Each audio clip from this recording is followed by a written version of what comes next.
ketika di zaman Orde Lama tantangannya pasti beda. Oke. Pasca reformasi tantangannya pasti beda. Pasti berbeda. Ya, komitmen teman-teman HMI untuk menjaga itu semua, itu seperti apa? Oke. Jadi narasi negara ini menghadirkan ke ruang publik itu tidak mencerdaskan justru, malah membelah dan mendegradasikan intelektual tradisi berpikir itu. Benar. Oke. Jadi komitmen teman-teman himpunan mahasiswa Islam, komitmen kita itu bagaimana mendidik kader-kader ini menjadi cendekiawan muda. Oke. Jadi dia harus fokus terhadap disiplin ilmunya masing-masing sehingga dia setelah berHMI itu setelah bermahasiswa dia siap berperan di medan pertarungan manapun gitu. Oke. Karena kompetitor kita itu bukan lagi sesama aktivis ini sekarang, Bang. Jati diri keislaman di Indonesia juga belum mampu memberikan karakter selain daripada soal kebinekaan, ya kan? Iya. Selain daripada soal keberagaman. Jangan takut bicara, guys. Karena di sini bicara santai. Halo teman-teman semua, kembali lagi di podcast Bicara Santai bersama saya Yusril Iza Mahendra di channel YouTube Yusril Iza Mahendra Official. Jadi teman-teman semua, di konten kali ini saya nggak sendiri, saya bersama dengan satu aktivis ya di Nusa Tenggara Barat. Kebetulan kemarin beberapa waktu yang lalu barusan terpilih menjadi ketua dari organisasi pemuda di Nusa Tenggara Barat, ketua Himpunan Mahasiswa Islam Cabang Mataram. Saya sedang bersama dengan Bang Dwi Alan Ananami. Ya. Selamat malam, Bang. Selamat malam. Sehat, Bang ya? Sehat. Oh, jadi aman ya? Aman. Jadi teman-teman semua, beberapa waktu yang lalu, kenapa saya tanya kepada beliau aman atau enggaknya? Beberapa waktu yang lalu, teman-teman Himpunan Mahasiswa Islam Cabang Mataram itu melakukan aksi demonstrasi di Polda NTB, menggeruduk Polda NTB tengah malam ya. Nah, ini menjadi menarik ya, karena dilakukan tengah malam. Pada waktu itu biasanya kan kalau di tengah Ramadan, bulan puasa seperti ini, tengah malam itu orang-orang membangunkan orang untuk sahur. Tapi yang dilakukan oleh teman-teman Himpunan Mahasiswa Islam adalah membangunkan para aparat kepolisian terhadap tindakan represif yang dilakukan oleh kepolisian kepada beberapa kader HMI. Ya. Gimana perasaannya, Bang, ketika baru ya menjadi ketua dari Himpunan Mahasiswa Islam, kemudian langsung turun aksi? Ya. Padahal itu kisaran berapa waktu tuh, Bang? Jaraknya dari barusan terpilih kemudian langsung ikut turun aksi itu kira-kira berapa waktu? Oke. Baik, ini terima kasih sebelumnya dari Bang Yusril. Oke, di soal demonstrasi kemarin itu kita lakukan jam 12:30 malam. Agak gede suaranya, nggak apa-apa. 12:30 malam kita gedor Mapolda NTB. Itu saya baru terpilih sekitar tanggal 21 April. Kita turun itu tanggal 24. Tanggal 24. Artinya baru terpilih 3 hari, kurang lebih 3 hari. Kami langsung melakukan sebuah gerakan gitu di Mapolda NTB. Nah, pertanyaannya kan kenapa kita melakukan aksi tersebut gitu? Mungkin kenapa dan ada apa? Ada apa ya? Menjadi pertanyaan orang banyak sampai dengan tengah malam yang memang jarang sekali orang lakukan ini. Jarang sekali orang melakukan sebuah gerakan di waktu-waktu yang sangat mungkin bagi orang langka, ya kan? Itu karena di sore harinya kami mendapat kabar dari pengurus besar HMI Jakarta ada 4 aktivis yang ditangkap di sana. 4 aktivis yang ditangkap oleh pihak Polres Jakarta Pusat.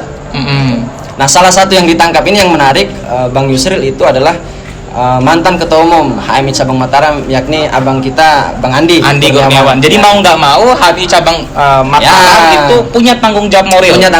Untuk mengawal isu itu. Ya, selain dari luar biasa. Karena Bang Andi, yang selanjutnya adalah proses penangkapan itu kan menurut kami secara penilaian dan kajian kami itu sudah bertentangan dengan semangat konstitusi kita. Jadi kan dalam Undang-Undang Dasar 1945 semua orang itu diberikan hak untuk berekspresi di muka umum, ya kan? Benar. Nah, sore harinya ya 4 aktivis ini ditangkap oleh karena mereka melakukan aksi juga sebenarnya. Jadi sore hari itu mereka melakukan aksi di depan Istana Negara. Menuntut membebaskan salah satu kader HMI yang ditangkap oleh polisi. Yakni atas nama Muhammad Fikri. Yang memang profesinya sebagai guru ngaji. Gitu. Kabarnya dia adalah seorang guru ngaji. Nah, pengurus besar itu akhirnya melakukan aksi, kemudian karena alasan polisi dilakukan di objek vital dan yang kedua tidak ada surat pemberitahuan atau surat izin dalam pengertian pihak keamanan. Uh-huh. Akibatnya mereka menangkap gitu tanpa ada satu alasan dan argumentasi yang jelas. Oke. Akhirnya ditangkap, dibawa ke Polres Jakarta Pusat. Kami malam hari itu kaget gitu, terkejut Bang. Kita terkejut dan kaget, yuk kenapa bisa ditangkap gitu. Bang Andi kan langsung foto selfie itu. Oke, iya yang di mobil itu di kan. dalam mobil, Oke, di dalam mobil dia benar, foto benar. selfie dan beredar semua keterangan informasi. Akhirnya semua teman-teman kumpul di sekret. Saya panggil teman-teman itu kumpul di sekret, kita konsolidasi malam ini. Iya. Konsolidasinya jam 10 malam, kita kuras semua pikiran apa yang harus kita sikapi supaya ini juga jangan sampai kehilangan kita punya momentum. Yang kedua adalah esensinya memang pihak kepolisian ini sudah di luar rule model konstitusi kita. Oke. Akhirnya kita bersikap. Nah, semua sepakat untuk melakukan aksi simbolik gitu. Oke. Sejumlah ratusan lilin perkiraan kami waktu itu kita nyalakan di depan Mapolda NTB. Dinyalakan di depan Mapolda NTB oleh seluruh kader HMI Cabang Mataram. Seluruh kader HMI Cabang Mataram Oke. yang ikut pada waktu itu ya. Yang ikut pada waktu itu. Nah, dan yang menarik ini Bang, yang menarik itu waktu kita sampaikan surat pemberitahuan untuk aksi kan besok sorenya. Iya. Aksinya ada dilanjutkan di besok Oke, sore. oke. Malam harinya kan kita aksi simbolik. Oke. Waktu kita sampaikan kita mau aksi simbolik ini, Pak, kita sampaikan ke pihak kepolisian. Nah, cuman rada-rada inilah apa responnya tidak mengizinkan lah kira-kira. Oke. Tidak memberikan kami kesempatan. Tunggu dulu gitu. Nanti saya koordinasi dulu sama yang lain, kata pihak kepolisian. Oh enggak, saya bilang di dalam ruangan Intelcam kalau tidak salah waktu itu kita kasih surat pemberitahuan. Oh enggak, ini kami memang mendesak ini Pak, nggak bisa kami tahan ini. Masa sudah banyak di luar yang nunggu. Nggak bisa ditunda. Okay. Akhirnya kami pergi ke Mapolda. Mobil polisi itu ada dua yang ngikuti, dua mobil gitu. Iya. Ya akhirnya di sanalah teman-teman jam 1:30 malam dan saya sampaikan pernyataan sikap kami untuk segera dibebaskan. Tuntutan kami itu salah satunya adalah meminta pihak Polda NTB segera berkoordinasi dengan pihak Polda Metro Jaya gitu, untuk membebaskan 4 aktivis tersebut. Dan alhamdulillah jam 3 sore esok harinya itu sudah dibebaskan dan dilanjutkan dengan aksi kita di sore hari. Aksi yang sebenarnya. Itu karena malamnya itu adalah aksi simbolis ya. Kemudian esokan harinya itu baru aksi yang sebenarnya. Oke. Dan yang menjadi menarik ini Pak Ketum ya.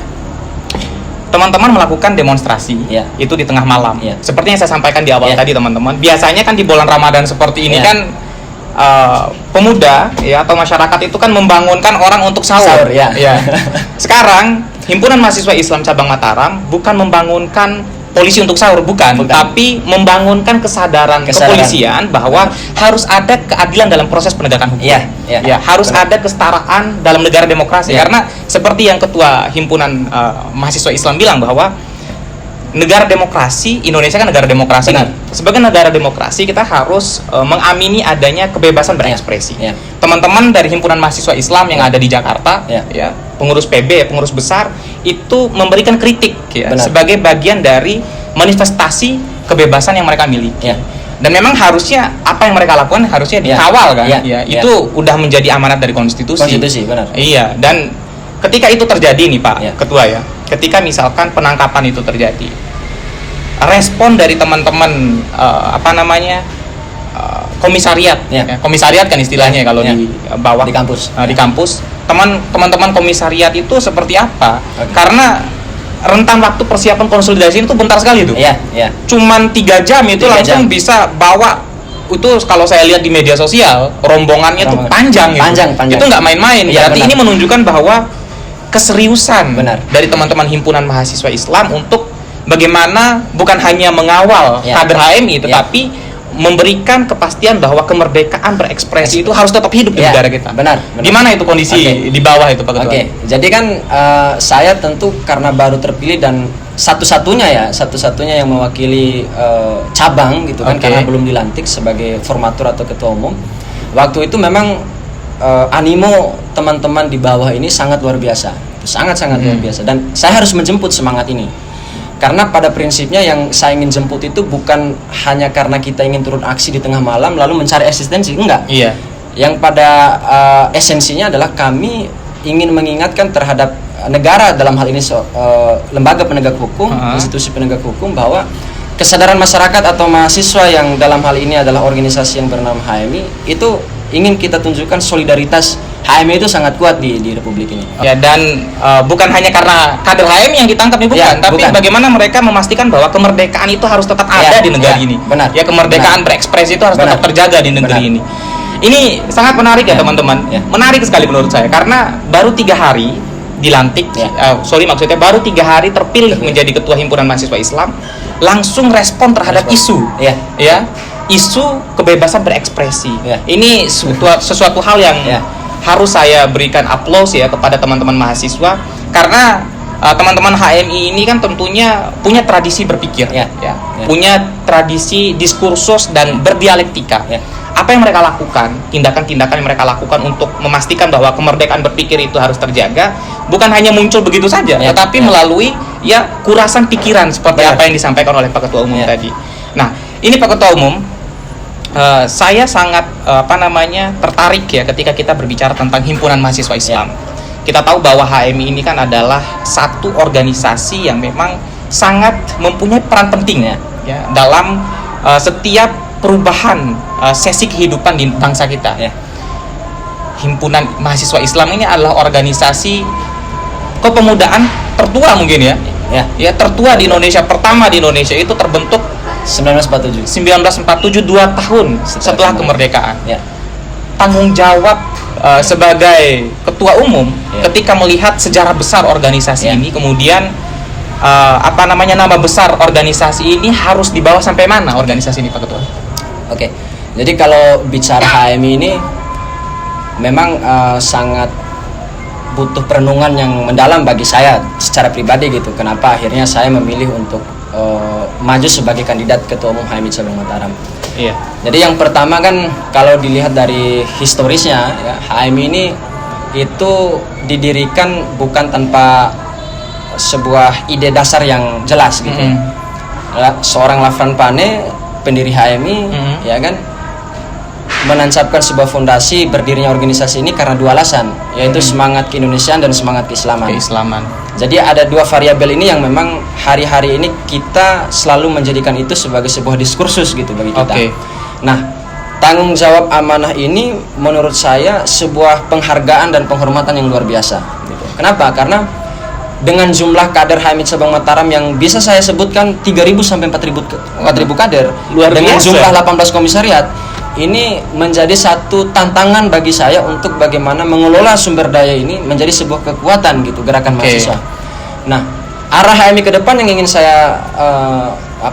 saya lakukan dengan kesempatan yang saya miliki ini itu dengan cara bagaimana modal manusia yang terhimpun dalam organisasi ini harus kita elaborasi dengan semangat kemajuan zaman hari ini. Cocok. Jadi sekarang ini mungkin gerakan mahasiswa dulu kan dengan sekarang ada sedikit pergeseran gitu. Benar.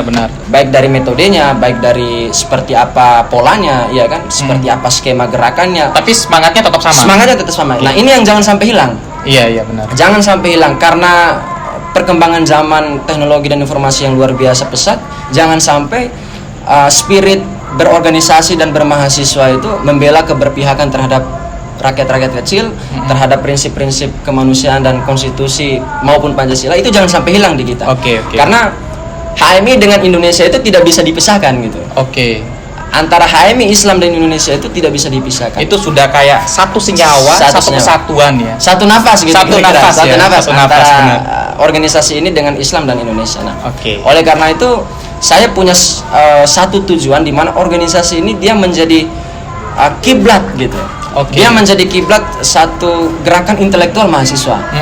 Karena jujur saja organisasi ini sudah banyak sekali melahirkan tokoh-tokoh intelektual yang sampai hari ini masih digunakan gitu, pikiran dan ide-idenya. Berkontribusi untuk kemajuan bangsa.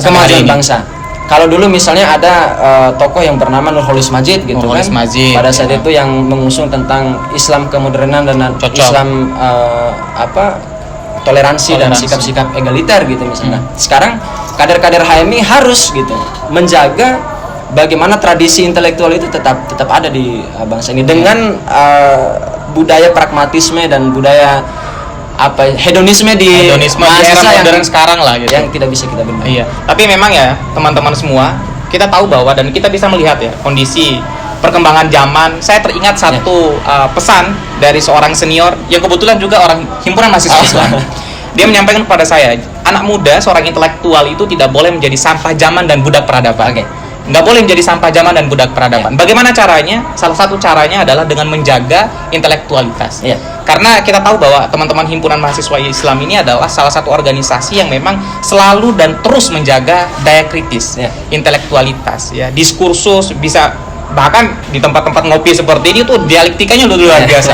Saya sering duduk bersama teman-teman mahasiswa Islam, itu sangat luar biasa, dan itu menjadi sebuah harapan dan tantangan juga bagi perkembangan ilmu pengetahuan di bangsa kita, karena semakin banyak dialektika, semakin banyak diskursus, maka akan semakin banyak juga gagasan yang muncul.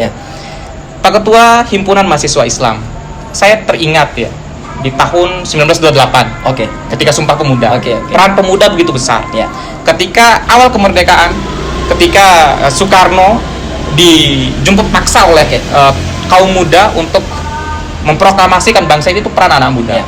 1998, abang-abang kita juga berperan sangat luar biasa untuk membawa bangsa kita dari era otoriter ke era reformasi dan demokrasi.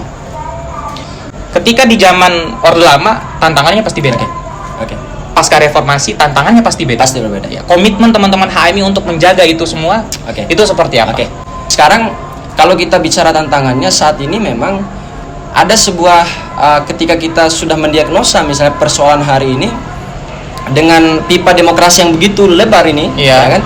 Jadi kalau dulu di era Orde Baru, peran-peran atau keran demokrasi itu hanya di beberapa media saja gitu. Sebut saja hanya TVRI, televisi yang dulu menyiarkan segala sumber informasi. Nah, sekarang konspirasi kekuasaan lah, benar. Partai politik hanya ada 3. P3, PDIP sama Golkar. Sekarang partai politik sudah sangat banyak. Yang kedua itu semua media online maupun media cetak sudah sangat banyak. Selanjutnya semua orang bisa jadi pers gitu hari ini. Ya kan, semua orang itu punya hak untuk menyampaikan informasi. Nah, demokrasi hari ini mesti kita jaga sebagai sebuah pilar gitu. Sebagai sebuah pilar yang memang itu menjadi satu catatan penting buat kita agar pencerdasan kehidupan bangsa itu bisa terjaga.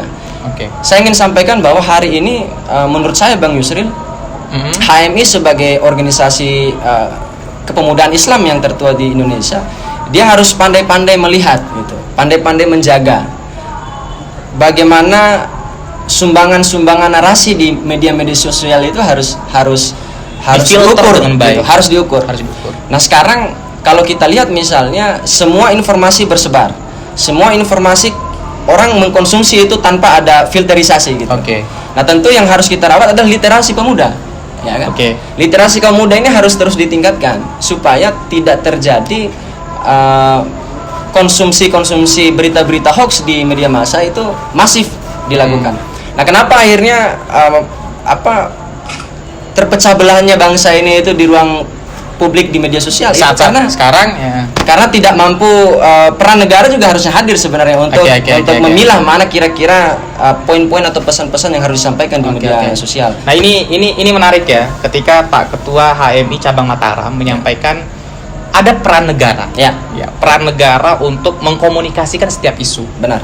Kondisinya sekarang kan ada semacam deadlock dari kekuasaan. Ketika ada suatu isu dibiarkan liar seperti itu, itu seperti bola api berkeliaran, menggoreng semuanya, membakar semuanya tanpa ada klarifikasi dari kekuasaan. Kritik teman-teman himpunan mahasiswa Islam terhadap keadaan-keadaan yang terjadi, misalkan sebut saja perpanjangan masa jabatan presiden. Ini kan kemarin sempat saya diskusikan juga sama teman-teman aktivis lainnya. Saya ingin menggali pandangan berdasarkan kajian dari himpunan mahasiswa Islam melihat perpanjangan masa jabatan presiden, karena kita tahu bahwa perpanjangan masa jabatan presiden yang hanya 2 periode, jabatan presiden maksud saya yang hanya 2 periode itu diberlakukan pasca reformasi. Ketika kita ingin memperpanjang, otomatis kita memundurkan kondisi bangsa kita ke era Orde Baru. Kan kondisinya seperti itu. Nah, teman-teman himpunan mahasiswa Islam melihat isu ini bagaimana?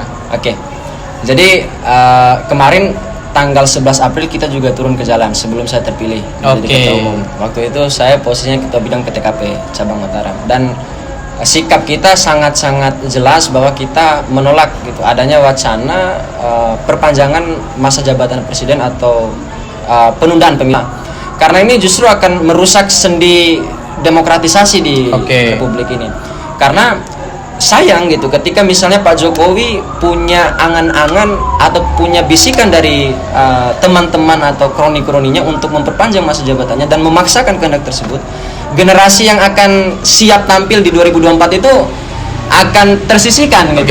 Sebut saja banyak sekali tokoh-tokoh politik yang sangat kredibel saat ini yang memang siap tampil untuk 2024. Yang mungkin kapasitasnya lebih kredibel dari pemimpin hari ini misalkan. Saya sepakat misalnya. Ini serius nih, ini serius. Jadi menurut teman-teman dari Himpunan Mahasiswa Islam, khususnya Pak Ketua HMI, bahwa sebenarnya kita punya stok ya sumber daya pemimpin yang memang potensial dan sangat berkompeten untuk menggantikan posisi kekuasaan hari ini yang memimpin hari ini.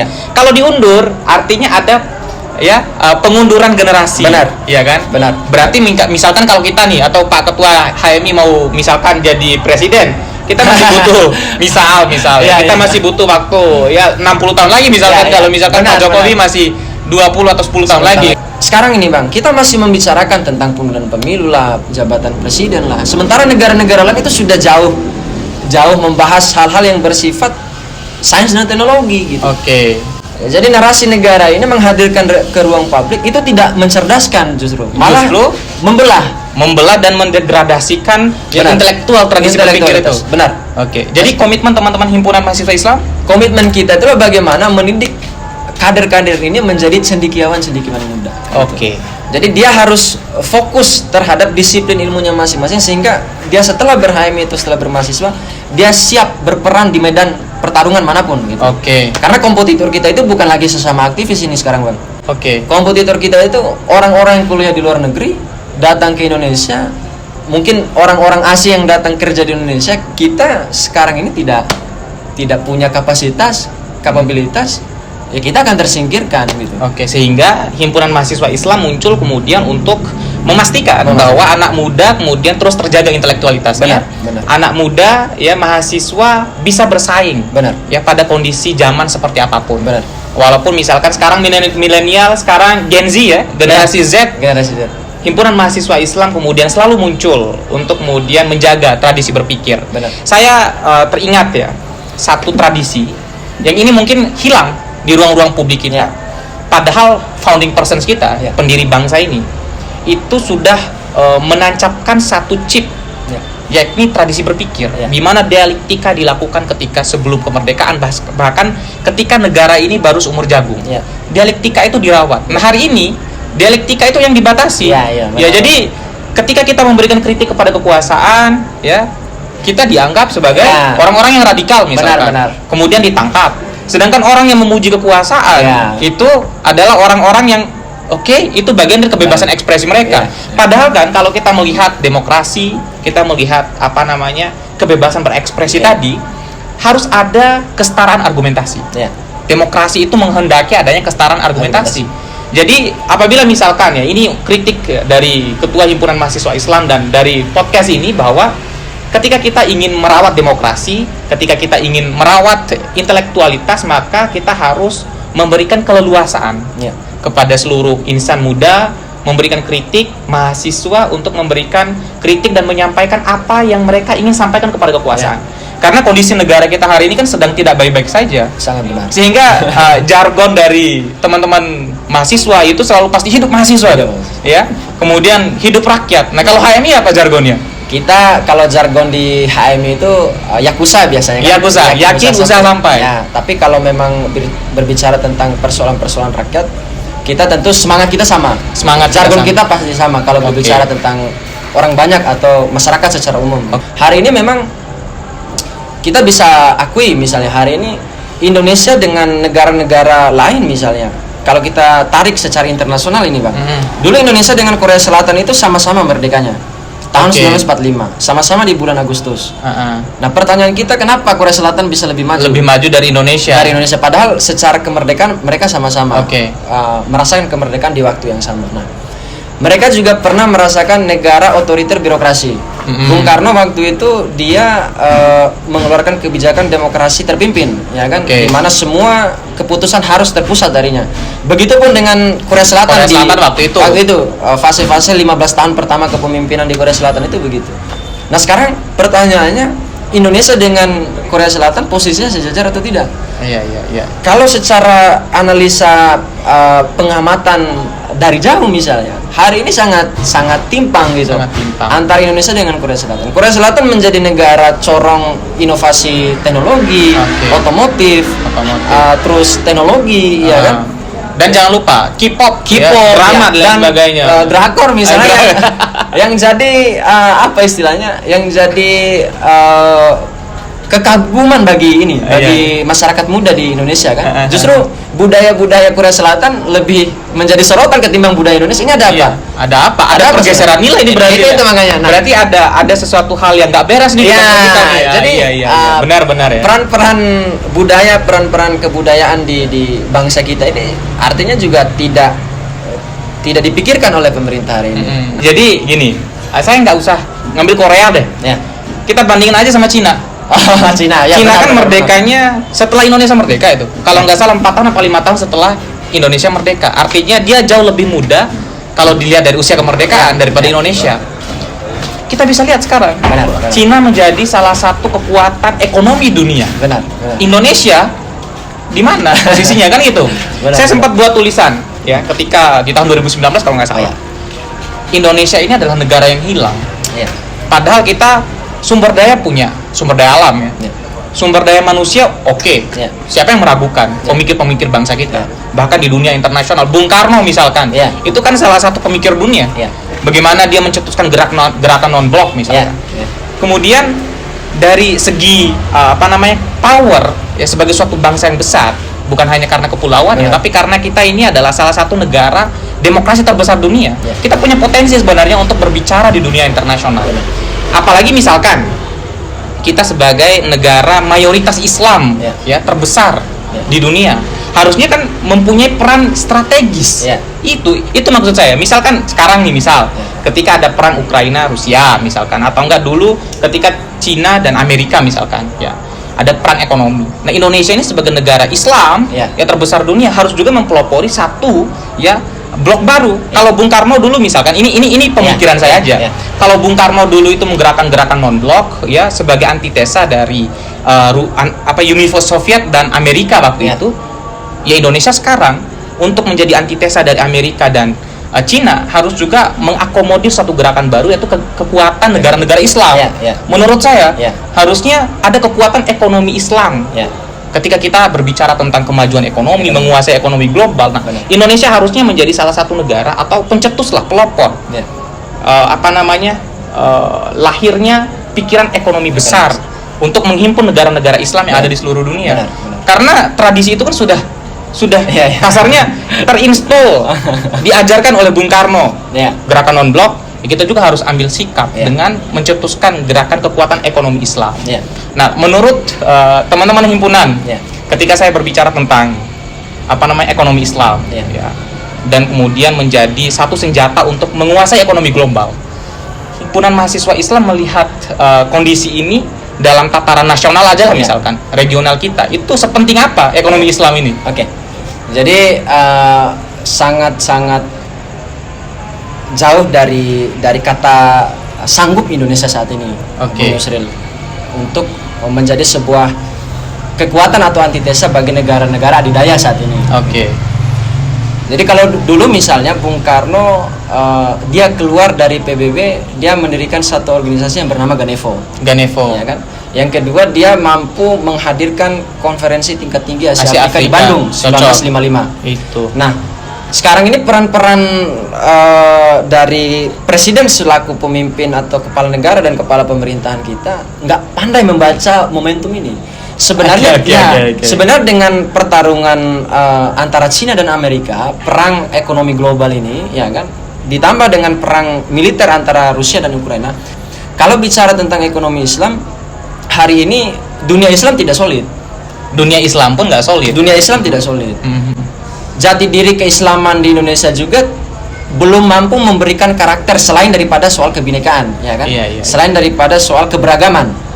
Ya memang kita sangat apresiasi Indonesia meskipun berpulau-pulau, beragam identitas dan budaya, tapi tetap bersatu di dalam satu payung Pancasila dan konstitusi kita. Oke. Nah, tetapi bicara ekonomi ini kan bicara kesejahteraan. Iya. Ya kan? Kita bicara bagaimana kondisi masyarakat Islam di Indonesia. Nah, hari ini pertanyaannya, orang-orang Islam atau masyarakat Islam di Indonesia itu sejauh mana peran pentingnya dalam perputaran uang di Republik ini? Oke. Ya kan? Artinya kita harus mengkonsolidasi dulu sebelumnya. Oke. Bagi saya kita harus konsolidasi kekuatan Islam, mungkin lewat organisasi-organisasi kepemudaan seperti ini. Bagaimana semangat persatuan Islam itu bukan dalam rangka untuk menegasikan agama-agama lainnya. Perlu digarisbawahi, kita bicara Islam itu bukan dalam rangka untuk menegasikan agama yang lainnya. Keyakinan dan kepercayaan orang lain, bukan. Tapi kita menjemput semangat para khilafah kita dulu, ya kan? Oke. Para pemimpin-pemimpin Islam kita dulu yang dulu hampir seantero dunia ini dikuasai. Pada saat era misalnya Turki Utsmani, ya kan, dulu di dinasti Abbasiyah misalnya, waktu itu intelektual Muslim lain seperti Ibnu Sina, Al-Kindi, Farabi dan lain-lain. Nah, sekarang peran-peran Islam bagi saya, mohon maaf, bukan karena kita ingin mengatakan Islam tidak mampu berperan, tidak, tapi kita sudah terlena gitu. Oke. Kita lebih cenderung menjadi penikmat hari ini. Oke. Mohon maaf Bang Yusril, mungkin dari segi otomotif, dari teknologi, itu kan produk-produk yang dibuat oleh orang-orang yang non Muslim hari ini. Oke. Nah, artinya Islam harus bangkit di posisi ini. Oke. Nah, Indonesia sebagai masyarakat dengan mayoritas Muslim di dunia itu harus memanfaatkan gitu potensi-potensi ini. Himpunan mahasiswa Islam berada di posisi mana? Apakah mendukung agar kemudian ekonomi Islam itu didorong, atau kemudian dalam arti kita dengan kondisi yang seperti ini saja udah oke, tapi kita terus merawat kebinekaan, merawat kondisi kesejahteraan dan lain sebagainya. Apakah dalam posisi yang seperti apa? Indonesia sebagai negara dengan penduduk Muslim terbesar di dunia, dia harus mencari cara untuk berbicara tentang entrepreneurship misalnya. Oke. Nah, hari-hari ini memang kita mesti out of the box gitu. Dalam rangka mencari bakat-bakat terpendam orang-orang Islam ini yang harus dihilirisasi oleh negara gitu. Artinya harus kita dorong gitu ekonomi Islam ini, supaya jangan sampai ada stigma-stigma orang-orang di luar dari Islam yang mengatakan orang Islam ya kalau kita berjenggot apa segala macam dicap gitu. Ada sebuah paradigma yang seperti itu yang digeser. Akhirnya kemudian Islam itu hanya dikenal sebagai orang-orang yang radikal, yang intoleran. Padahal sebenarnya kita punya sebuah kekuatan, sebuah tradisi bahwa ya Islam sebenarnya mengajarkan tentang ekualitas itu, kesetaraan antara manusia, melihat manusia itu Islam mengajarkan itu sebenarnya. Nah, ini yang kemudian dipolarisasi, digeser maknanya oleh orang-orang yang mungkin dalam tanda kutip mempunyai kepentingan di Republik ini. Akhirnya tadi kekuatan Islam meredup hari demi hari, waktu demi waktu.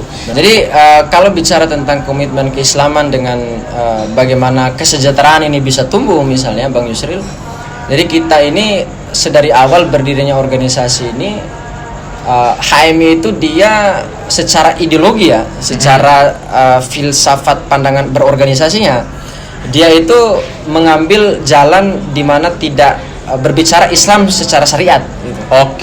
Jadi Islam yang kita seringkali gaungkan di himpunan ini adalah Islam implementasi dari syariat-syariat itu. Nilai-nilai Islam. Nilai-nilai Islam itu mesti kita implementasi. Karena itu HMI berkomitmen sebenarnya dia untuk menghadirkan kader-kader yang memang punya potensi dalam rangka membangun dunia usaha, membangun bisnis, menciptakan lapangan kerja.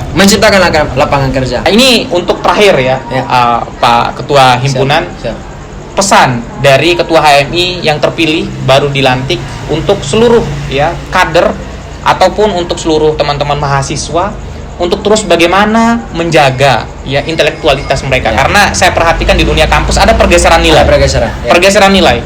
Ya di kampus itu hanya sebagai tempat untuk akhirnya kemudian menunjukkan hedonitas ya. Kehidupan menunjukkan bahwa mereka itu adalah mahasiswa, upload di media sosial tanpa ada narasi-narasi yang bisa menunjukkan bahwa mereka seorang intelektual. Identitas kemahasiswaannya. Identitas kemahasiswaannya. Nah, ini yang kemudian harus kita tahu pesan dari ketua HMI tentang persoalan ini apa. Oke. Jadi mungkin ini saya ingin sampaikan secara perspektif ini. Boleh. Ya, secara perspektif bahwa negara ini kan dibangun untuk menciptakan ketertiban, ya kan, untuk menciptakan keamanan, kesejahteraan, ya kan. Kalau teori di negara hukum misalnya, kita singgung soal negara hukum ya. Jadi awalnya kan manusia ini hidup, dia saling dia hidup itu untuk saling melukai satu sama lain, mencelakakan satu sama lain. Kalau dalam Thomas Hobbes kalau tidak salah homo lupus. Manusia adalah serigala dari manusia yang lainnya. Nah, dihadirkannya negara ini adalah untuk menjaga tadi supaya hak-hak orang ini dipenuhi gitu kira-kira. Ya, tapi setelah didirikan negara, ini pesan Bang ya, setelah didirikan negara ada sebuah lembaga kekuasaan yang bernama pemerintahan gitu, yang di dalamnya ada presiden, wakil presiden dan menteri dan lain sebagainya. Nah, sekarang ini kan dibentuknya lembaga eksekutif ini tentu untuk ada check and balance misalnya, itu ada lembaga legislatif gitu.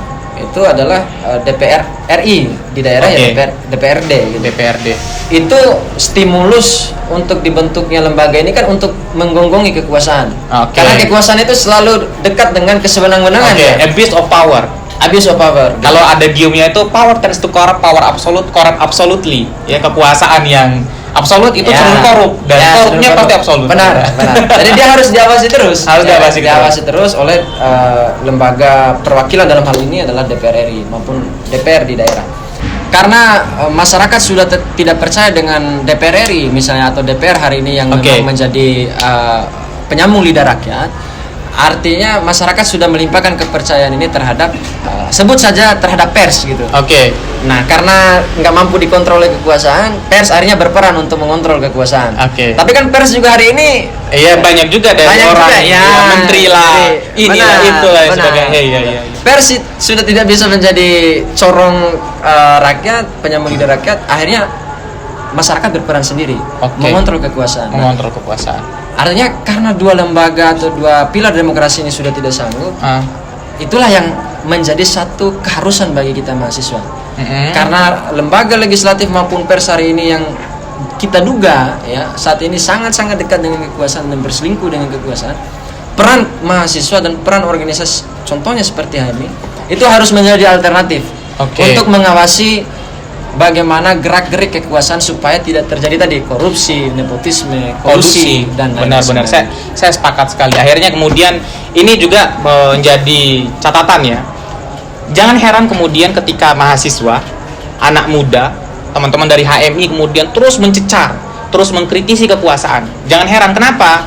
Karena sudah tidak ada lagi oposisi. Benar. Karena sudah tidak ada lagi ya bapak, tuan-tuan, puan-puan yang di parlemen yang bisa kemudian mereka percaya untuk mewakili kepentingan rakyat. Itulah yang kemudian yang disampaikan oleh Ketua Himpunan Mahasiswa Islam bahwa bagaimanapun komitmen teman-teman himpunan terus mengawal kekuasaan.